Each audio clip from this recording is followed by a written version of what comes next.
Welcome to the video lecture on lifespan developmental psychology. This one is about middle childhood, the physical, cognitive, social, and emotional development.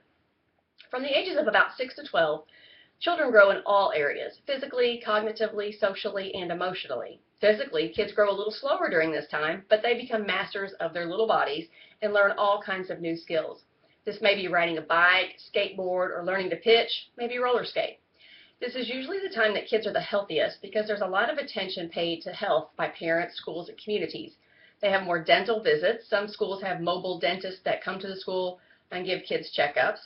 And now many schools will require a dental exam before kindergarten and one before the 5th grade. Plus, this is the time when kids get braces, so there's a constant barrage of checkups.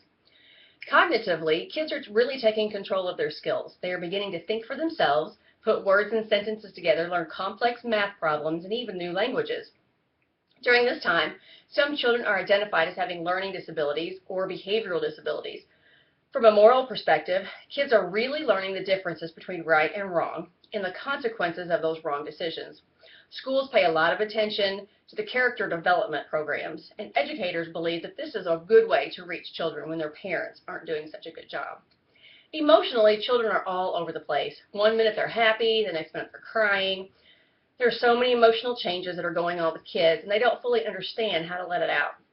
There's anxiety and stress over school, over peers, and with family, and kids don't yet have the tools to deal with it.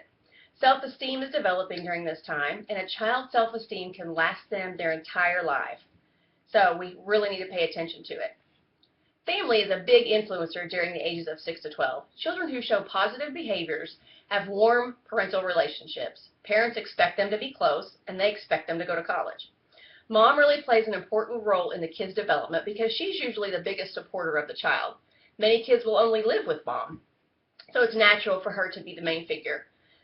Siblings also impact a child's development and teach kids conflict resolution, negotiation, and communication. Socially, the world of school is the biggest influencer.